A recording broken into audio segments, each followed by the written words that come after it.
I will say doctor, but she's also a dear friend, so it's really special to be here. You did hear a little bit about her bio. I wanted to maybe say a word or two more. Um, mostly that you are a social entrepreneur at heart, and that you've worked in all the sectors, and you've really, Nokia, Viacom, and New Profit, of course. And I just wanted to say, when I met Angela before she worked at New Profit, I was just blown away by your incredible spirit, by your expertise, by your big heart, and your tenacity. And it has been like a privilege to be your friend and your colleague, and to see this book, like, wow.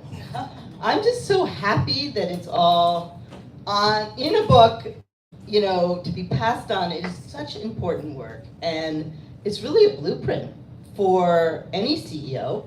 I've been a CEO for over 30 years, and I wish I had it, but maybe in my next life. Maybe, we'll see. So thank you for writing it.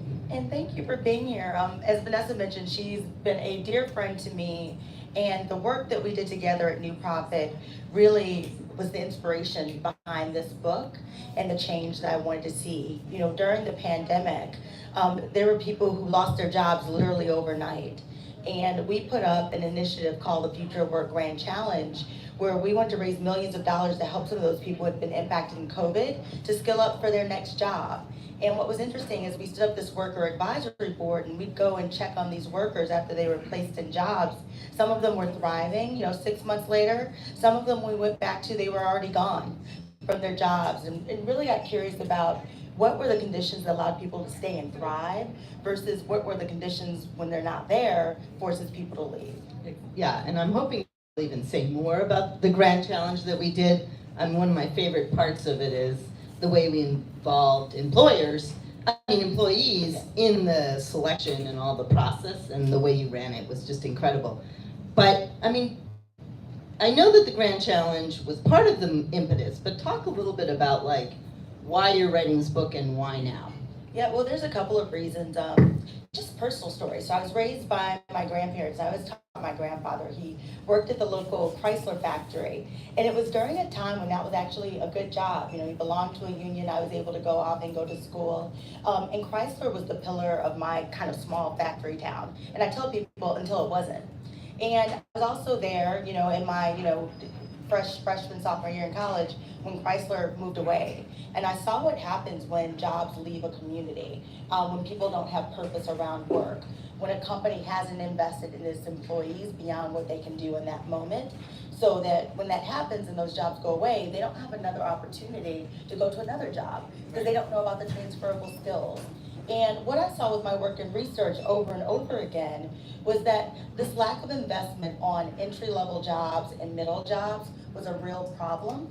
But in contrast, we saw a bunch of companies, which we call the win-win workplaces, that were actually investing in innovative ways that were actually helping their bottom line and improve the bottom line.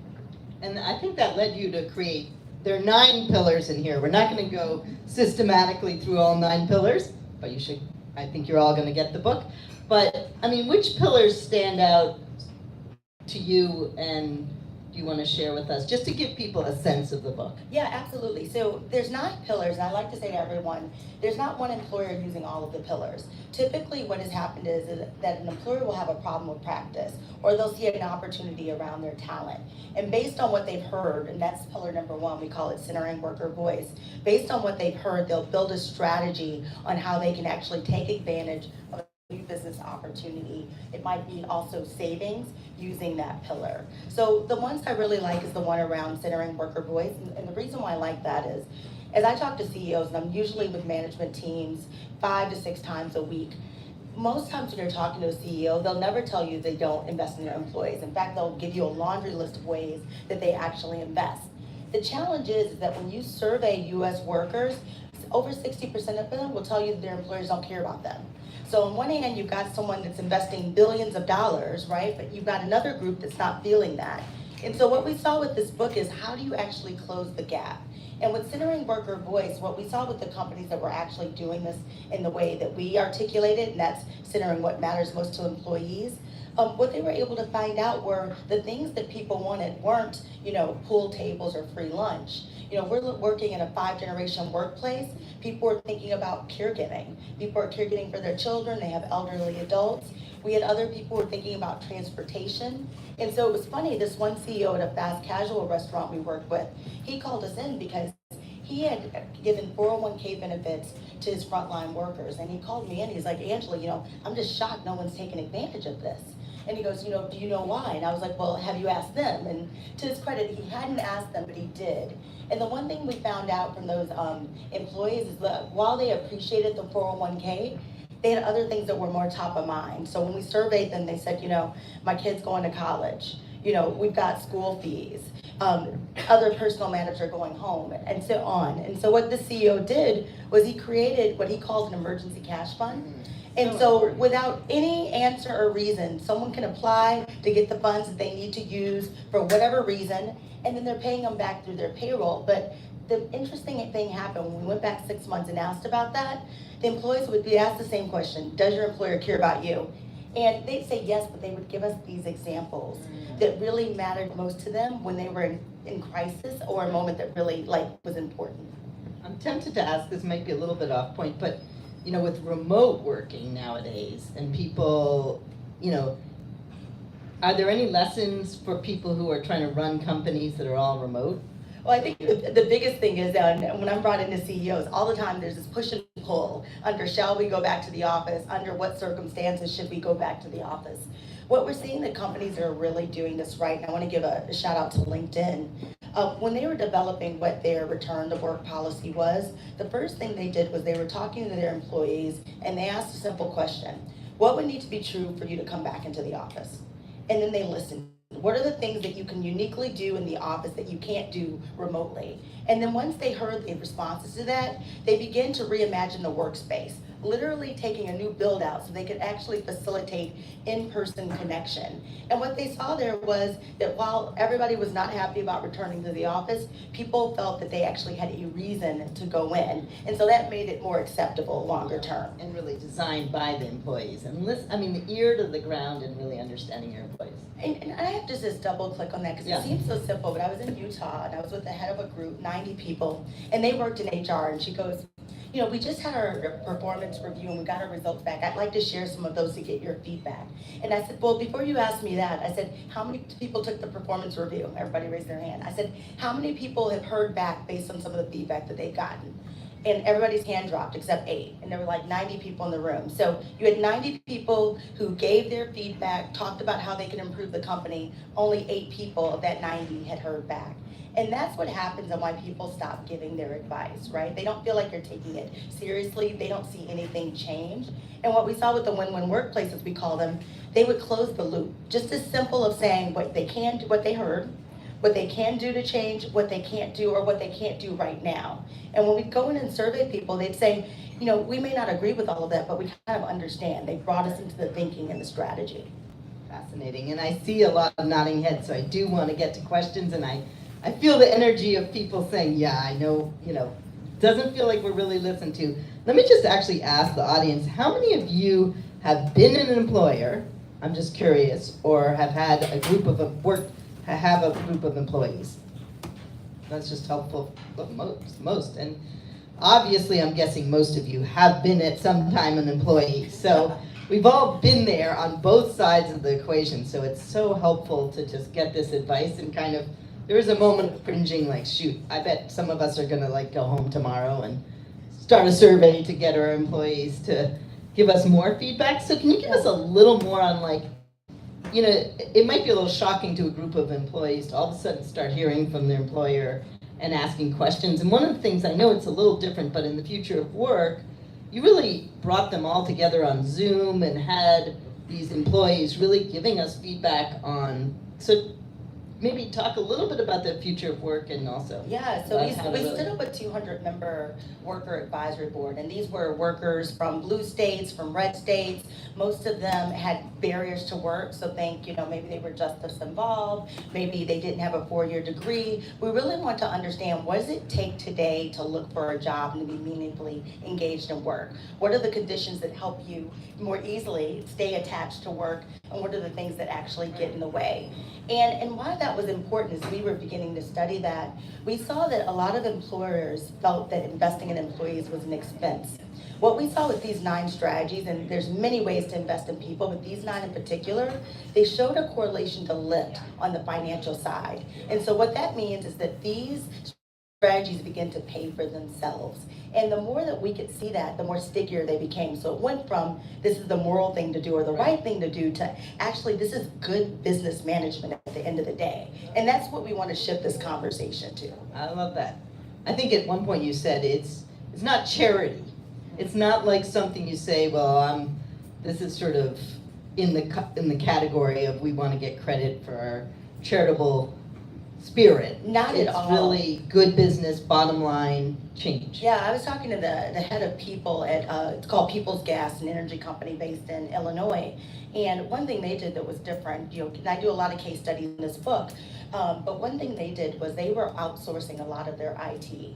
And what they thought was, what if we were to bring some of that in-house? What if we were to begin to hire locally? What could that mean? So they dedicated 10% of their IT spend, and they decided to invest it in businesses that were hiring locally in the community. So what happens after that? One, all things considered, they were getting their services from Accenture, so they compared the price of Accenture to this local IT company. They said it was a third of the price.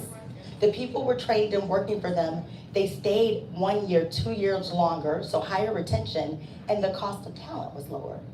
And she goes, this is not charity at all. This was a good decision. She goes, this year we're moving that 10% spend to 20%.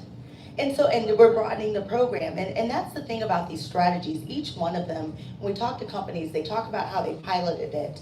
They talk about the savings that they had or the additional revenue, and how that has kind of given them the incentive to expand the program.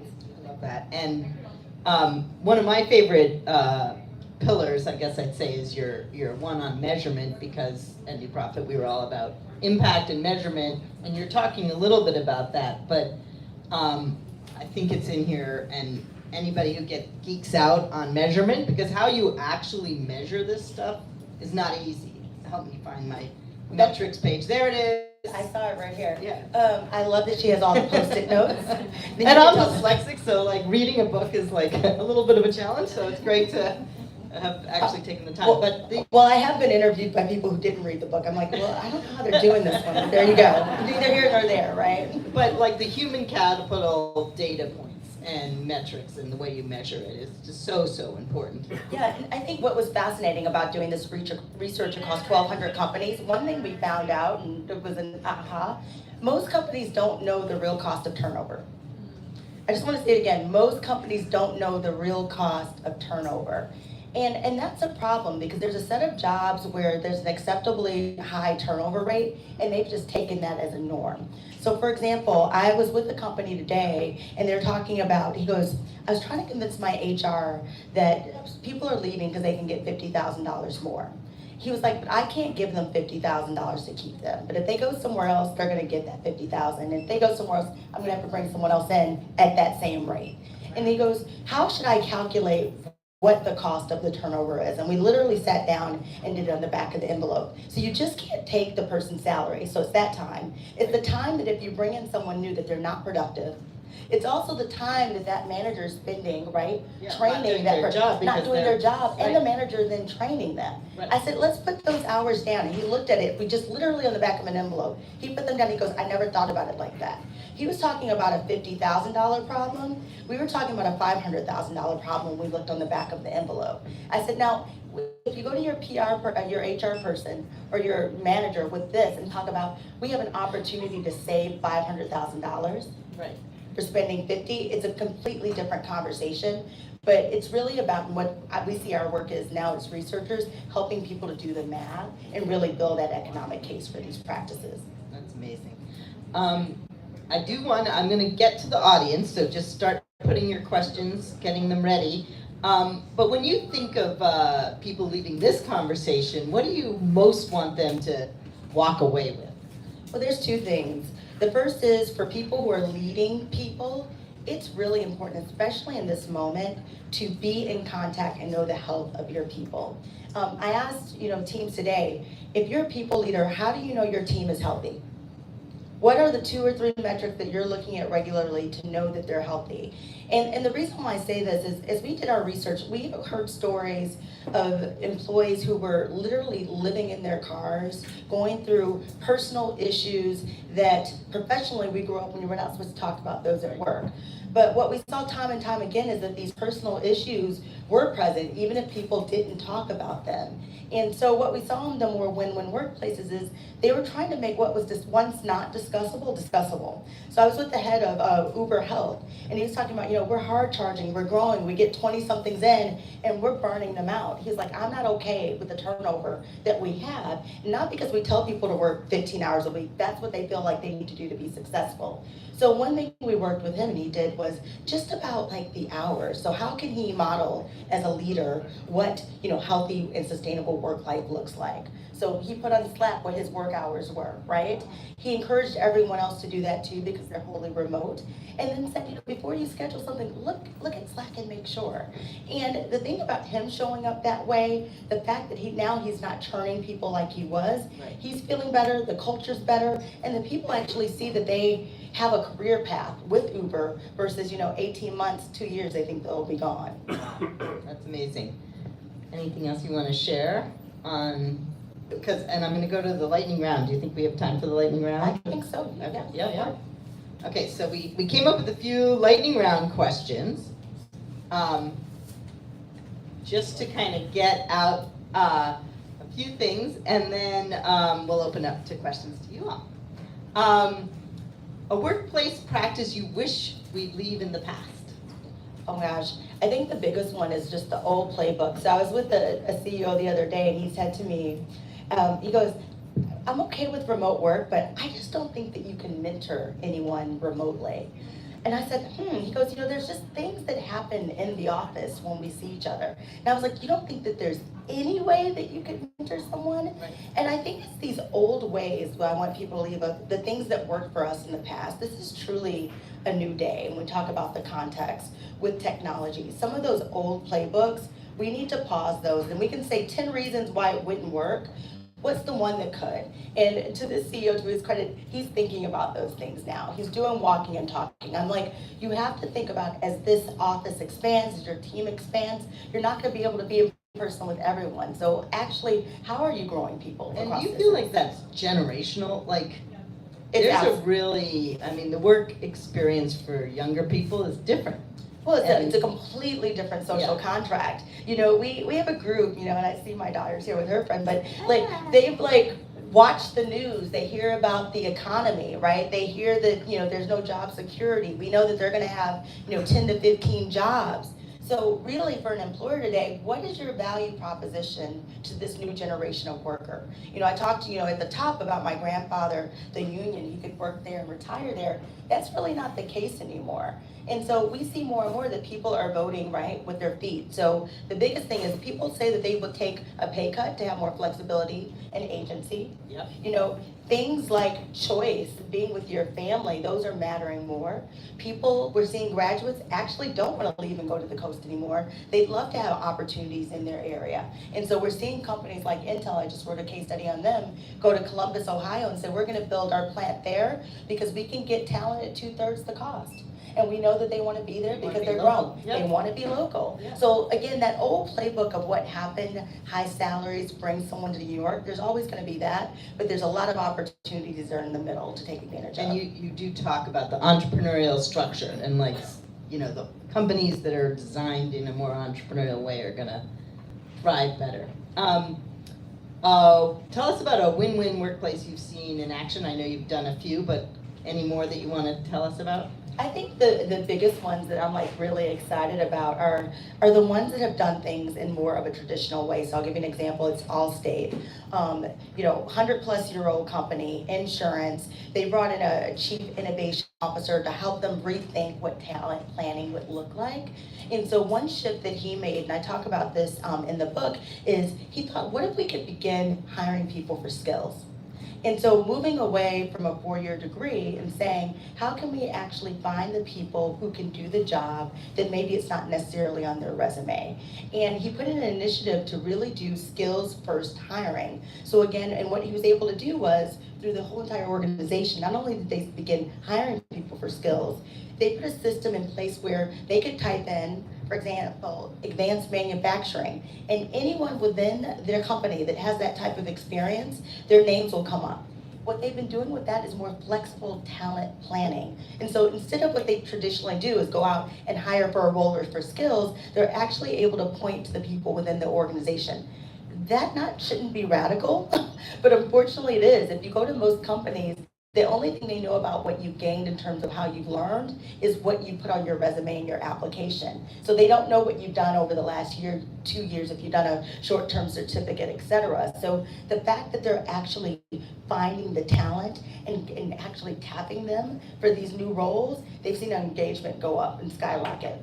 Amazing, amazing. Any quote or mantra you return to again and again in your work? Oh, I mean, I have a lot of them, but I think my biggest one, and I saw this through my research here, and I say, make friends before you need them. One thing, and I'll say to this, because of all of the shifts that's happening in the workplace right now, relationship capital is an all-time high. And how we form and maintain those relationships across distance, across generations, and how we're actually tapping that. We saw this advanced manufacturer that was in Ohio. They were doing something very neat. They would have more senior workers.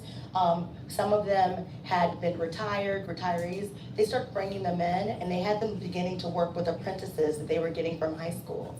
And those apprentices that started 5 years ago, some of them are already moving into management. But really thinking about how do you leverage the generations instead of the conflict to actually build the culture and instill the culture.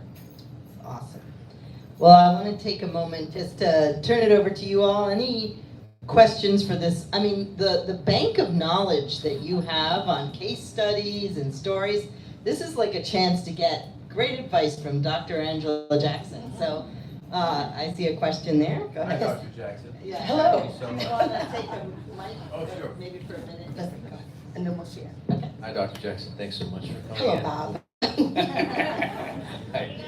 I hope this question is on par with what you're teaching us all today, but what's happening in the workplace? Is remote work gone? Is it a new culture? Does that apply to what your research? Kind of give us an overview if you can about that. Yeah, so I mean, headline is, and I think we all know this, remote work is not gone. We're seeing more work, remote first startup companies that are coming on. They're using less people. I think the headline that we're seeing from a lot of the companies I'm with is, the quiet thing out loud, no one's really hiring right now. Everyone's thinking about how they can do more with their incumbent workforce. They're thinking a lot about agentic AI. We're seeing a lot of our chief learning officers and CHROs, their budgets are being reallocated to this. And so everyone's thinking about how do they keep costs down and how are they scaling with less. So remote work will be here to stay. I think people are trying to figure out the strategy. Before you came in, we'll always have a set of people that will want to come back in person, but more and more you'll continue to see remote work. Great, thanks so much. Yes. And if you want to add any input on AI and its input on the workplace would be great. So, thank you. No, you're welcome. I mean, for us, we have companies now that I'm seeing that had, when we started with AI, they had locked all the tools. So they'd say, don't use Gemini, don't use ChatGPT, OpenAI. What we're seeing now is a push for companies actually wanting their employees to engage in AI. They really want from each individual's expertise how they can add value with AI, how they can save money, how they can be more productive. When I'm talking to my graduate students at Harvard, I was like, when you leave this university, you need to understand how you're adding value with AI, and you need to be able to articulate that to the person that you're reporting to, because that's your value add at the end of the day. And so we're going to see more of that. My intention, as I studied future of work, it's really about the technological advances, but I'm always curious around how people are innovating around their human practices. And we're seeing a lot with AI giving that agency. This is the opportunity like we haven't seen before for employees to create new things, to come up with new ideas. And we're seeing companies at all levels embedding people to come up with use cases around AI. So this is, I'd say, a great opportunity for innovation. Right. Thank you. Other questions for Dr. Angela Jackson? Thank you. Yep, back there. Let me just try to pass my mic back there. Yes. Chris, you can help us. And Chris is Angela's awesome husband. Hi, Angela. Hello, Dick. This may be a little off the beat that you're on, but it comes from my interest in higher education, universities that are involved in practice development. Are there lessons for higher education and how to prepare students that correspond to what you're finding out about what works in the workplace these days? Absolutely, and we're seeing, and I'll tell you, every year that I'm at Harvard, this is my 6th year there now, our graduates are taking longer to get jobs now. This is a very difficult market that they're going in. And what we're hearing from employers today is that they want people who are graduating to be able to show work products, what they can do and how they created. And many times if we think about entry-level roles before, people had one set job. They didn't have the time to go out and to actually think about innovating. And what we're hearing more and more is that you need to show what you've done, what business you brought in, what you built, the value add that you brought to that. So I think as educators and academics, we really need to think about how we're giving real world experiences. Northeastern does such a great job at that. You know, others are trying to pick up in those areas, but at the speed of technology right now, making sure that, you know, our students can make friends before they need them, getting in front of these employers and having real work product is the differentiator.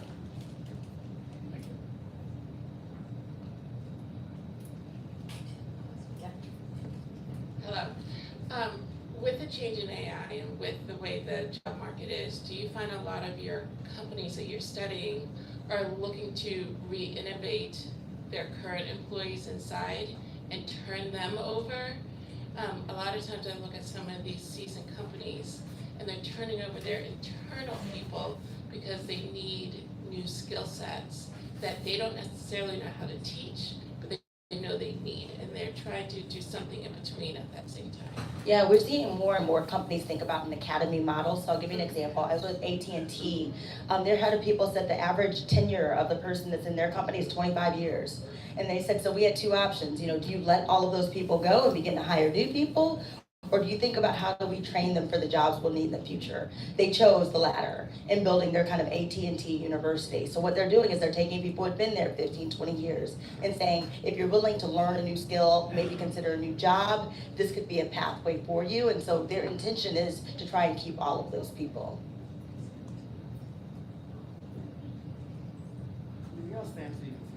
Yes. Maria De Jesus. I represent Ada Developers Academy, so we're along the lines of what you're talking about, alternative education and the coding program for women, BIPOC, and gender expansive communities. And so I guess my question is, how are typically standard, long-standing companies looking at alternative education boot camps, and are they receptive to maybe another skill set, the type of formats that these sort of coding programs have? And are they open to hiring? Because what we're seeing is these demographics are people who are already established in their careers, or maybe transitioning into another career like tech. That's my spot, my field. And these coding programs are very successful, but we're not seeing high hiring rates. And so is there hesitation there? Are they open to alternative education boot camps? Because we're seeing that as sort of the way of the future in terms of upskilling. Yeah. What's your feedback? Well, there's two things. So when I go to most of these CEOs, when we talk about, hiring for skills, most of the CEOs will say that they're on board with that. And many of them have taken off degree requirements. The challenge that we saw when we did our research is that when you go to middle managers or the hiring managers, they're still hiring for degrees. and they don't believe in the certificates. And when we ask them why, it's because they went to a 4-year degree, or they'll tell you that their kid is now in a 4-year degree. And so what we see in that middle is there needs to be some sort of a mental model change. And I wrote a chapter of this book, like how do we move frontline managers to frontline leaders? And it's just because of that. We have to begin to train these managers on what good looks like, so they're not still relying on a 4-year degree as that proxy. And so people are up to it. I think you'll see different numbers go up once we train more managers in doing that. We've seen that now with Google and IBM. Now that they've done training in the middle, their hiring is starting to shift and change, but it took time for organizational change. There's still a lag, that's exactly. Thank you. I have another question. Yes, go ahead. We were talking in the green room, it wasn't green, but about the moment in time. And we are in a really crazy time in the world. And there's a question about just our democracy. And you were saying the workplace is the place where democracy can thrive. And I'd love you to just say a bit more about. Yeah, the reason why I tell people I'm so invested in this work is that the workplace is where we're spending 1/3 of our lives, but if you look at our waking hours, we're spending the majority of our waking hours there. It's the last place now that we're forced, right, to interact with people across lines of perceived difference, right? Ideological differences, politics, race. And it's the only place that we can't go and be in our own bubble. And so if we were to think about a workplace as a place for transformation, where we're actually allowing people to get to know each other, to work more collaboratively, is that a place that we can begin to heal our country, right, when done right, versus it being a place that's like tearing people apart? And we've seen some of this happen really beautifully. I put a couple of examples, in the book around workplaces. They're really doubling down on their culture. One that we know of that people talk about a lot is Ben & Jerry's. And one thing that they're doing that is fascinating is that they are really trying to bring workers together across lines of perceived difference. They had an instance of, a year ago when they wanted to unionize in Vermont. There's a lot of retailers that would have pushed back on that. And one thing they did is, they went to the table honestly, and they were able to work out a deal and bargain with them and really walk the walk. And what they were saying in this is that if we have to bring people together, we have to bring cultures together. And this is a place that we can actually do this because we have a captive audience of people, right? And really thinking about that. So I know that's the work that you do too. Well, I was, and I see Cindy Laba here from City Year Days and National Service, but used to be, we sort of created cores of young people in communities, but maybe we need national service in a way in companies where people can really serve together. And I don't know, it's just a brainstorm I'm having as I'm hearing you talking about this, because it is where everybody spends their time. So it's a big question. Other questions for Angela? Great. Dr. Jackson, I'd like to ask you a question. So of all your book tour, what has been the hardest question you've been asked? And why was it so hard? So I was, this was a book talk that I actually did at Harvard. It was a graduate student, and he was graduating, and he came up to me, and he was asking about AI, and he goes, but what about big companies who are too big to fail? They're never going to change. I don't think they're ever going to treat people right. And I said, well, say more. And he goes, well, for example, Amazon has offered me a job 2 times. And I've turned them down because I don't agree with their practices. He goes, but if they've asked me a 3rd time, I think I'm going to have to accept the job. I've got bills to pay. And he goes, what is it going to take to overcome something like Amazon? And I was stunned because it is a reality. They are big, they're paying him a salary, he needs to pay back his student loans. And so I paused for a minute, and then I asked him a question. I said, so you're gonna accept the job? He goes, yeah. And I said, how long do you think you're gonna work there? He was like, as soon as I get another offer, I'm gone. I said, that's exactly it. And so the deal is, and we saw this with our research, A players and top talent will always have optionality. And so what will happen is that these win-win workplaces will attract more types of that talent. And then you'll have companies who are less with people who may not feel as if though they have many more options. So I'll give you an example. This is probably 6 months ago now. Spotify, in the middle of Times Square, it put up a billboard in substance that says, we let our people work remote because we hire adults, right? And people were like, oh, maybe they were trying to be funny. No, they know that Jamie Dimon just down the street required everyone to go back to work. So if people are looking for a new job, they're saying, hey, we're available here. And that's what really makes the difference when we're talking about employers. The ones who want to double down on actually investing in people, they will thrive, and the others will continue their bad reputation. They'll have bright students like him who don't want to work with them and see it as a last option.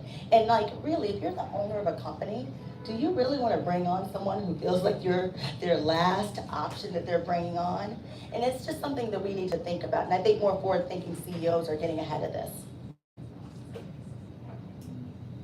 I have a question. Can you Dr. introduce Jackson. yourself? Yes. Yes, I am Chris, Angela's husband. It's been a whirlwind book tour, and here we are at Brookline. Yeah, no, we're so happy to be here. So yeah, my question is, and it's a shameless plug for the book, you know, my favorite pillar is pillar 9 about the distributed leadership, you know, the employee-owned companies and the Kerry Siggins case study. Yeah. Could you talk more about that, please? Yeah, so the last chapter we talk about, and what we saw were most companies started with center and voice, and they would like kind of address a problem of practice. And then the last thing that they wanted to get to is what we call in the book an ownership mindset. So what happens when you're really investing in people? They feel like they matter to you, to the company, right? They're doing the extra things. What we see is that they're no longer looking at it as a 9 to 5. They feel like they're really bought in. And there are certain companies who have actually doubled down on this and have created employee ownership models. And I write one case study of a company, of a woman who's went in, she was promoted to an employee-owned culture. They've minted over 1,000 millionaires to date. And these are people who started, as janitors at the front desk who are building over time. These are people who've had, 10, 15-year tenure because they feel like they're building their own company. And even with the businesses who are not giving out equity in the company, the fact that you're giving people agency, the opportunity to build new businesses, to take on greater responsibilities, we're still seeing that some semblance of having that ownership culture. So that's why it's my favorite one, because I think it's one of those where we're truly all in it together. And you're going to see the people at KKR. I wrote about that. I mean, one of my favorite stories in the book is at CHI Doors. New management took over. They came in and they said in the next 5 to 6 years, if we can turn this company around, we'll sell it. And if we sell it at a profit, you all are going to share in the profit. This way that you saw people coming together, giving their ideas. We had one delivery driver who had complained for years that he was being given the wrong route. And like many of us, we know you pick up your iPhone, sometimes the GPS is wrong. The management not only looked at his route, but looked at all of the routes and found that he was right, that there were ways to save money. They took literally millions of dollars they saved and reinvested it in the plant. And you had those people super engaged. Companies sold, at a minimum, people got $50,000. You had other people who were getting upwards of $1 million. I mean, life-changing amounts, but they all felt that they did this together. I love that, and I do think employee ownership is really the future. Chris, Tina here. Thank you, Tina. Hi, I love the idea of employee ownership. How does that work in a nonprofit situation? So, a nonprofit is a public good, so, the public owns it in total. A lot of things I've seen with nonprofits and, in that industry, there's a ton of burnout there. And so, as I was looking at these companies, I've been called in by several nonprofits to talk about how do these principles apply there. And so while you can't do employee ownership, there are certain things in terms of leading with the value proposition. We know the mission. When we're looking at nonprofit employees, like that's, closing the gap between what you say you're going to do and what you do is really key. And two, going back to that flexibility. And the third piece that we learned from nonprofit was the learning. So how are you actually not only just giving people professional development, but using roles as growth opportunities for them to grow in has been one that we've seen people double down on that's had an outsized return. Yep.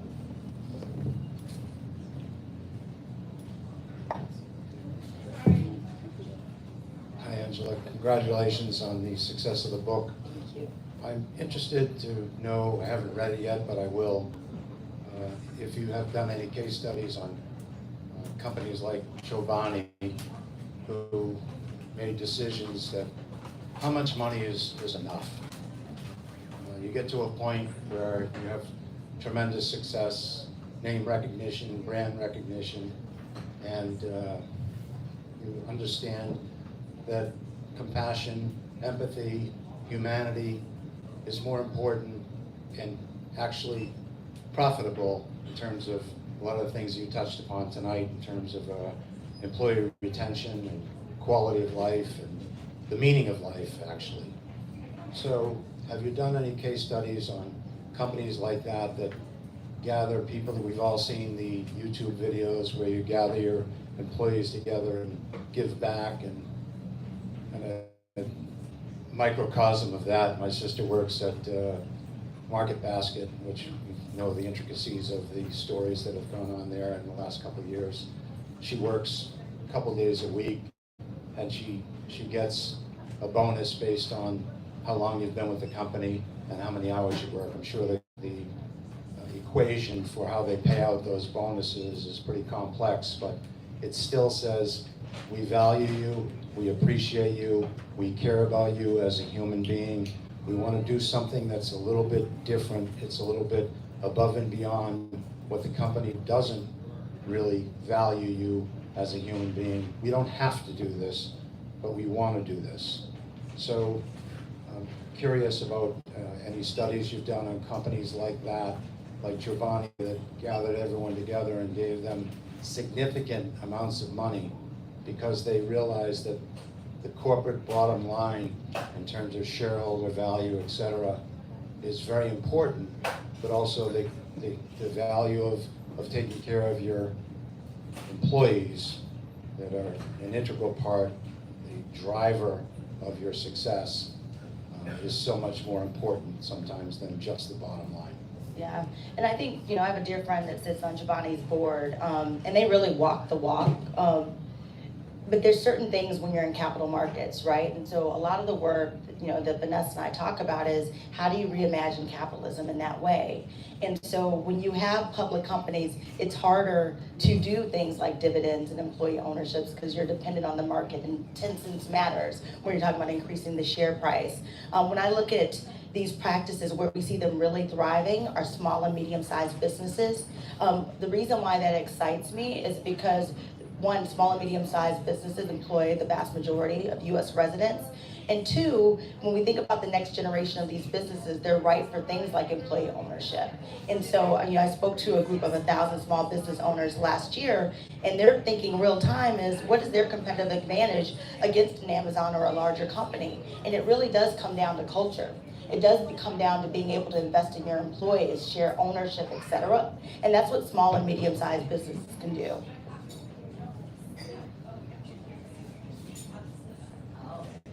Any other questions before I have a closing question? Anything else? And I'm guessing there's some students of yours here? Yes. I can feel the energy over there. So thank you for being here. And anybody else you want to call out here? Oh, well, I think my in-laws are here, Claire and John and Yuki and my students. Writing this book and this labor, this has been over a decade of research. It's been 3 years of writing, and it honestly takes a village. And I just want to say thank you to everyone who showed up here with me talking about this book. You all have heard me talk, many of you who know me have heard me talk about this all of the time, and we're still learning here. I feel like this is our time, and this is the message. If you leave here, if there's one thing that you can take with you is that there is an opportunity for us to do work differently.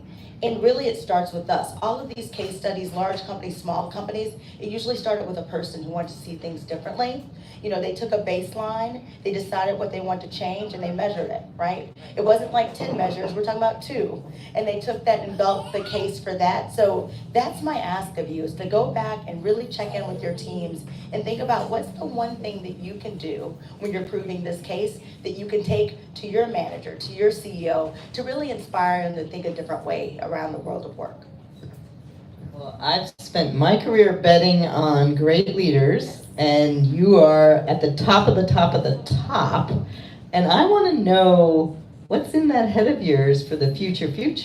Because I have a feeling you have some bold ideas, and maybe you could just like share a few with us of what, like, the dream of what could happen. I mean, there's so many. Right now, I'm working with a group of CHROs, Chief HR Officers, Chief Learning Officers, and CEOs, who want to do things differently. And so what we're putting together is a pilot fund for them to pilot the practices that you see in this book, so they can begin getting the case studies, hopefully sharing them with peers, companies, listen to other companies, CEOs, listen to other CEOs. So really excited about that piece.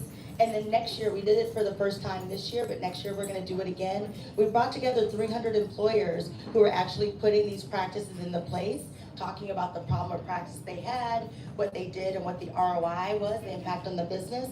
We're hoping to double that next year, so you'll be hearing more about that summit. But again, we're really just trying to build a movement where we're talking about these investments in a different way, and we're talking about making that business case. And I'm going to add a movement for a new form of capitalism altogether. So let's just say it started here at the Brookline Booksmith, and we were very all lucky. So thank you so much. This is just amazing. And we hope you guys stay around. And Angela will be over there to sign books and stay in touch. And meet each other, hopefully. And meet each too. other, yes. So thank you so much. Thank you, Silas. So Angela's gonna stay right here actually, and if you'd like to get your book signed, you can just line up in that direction. We've got books for sale.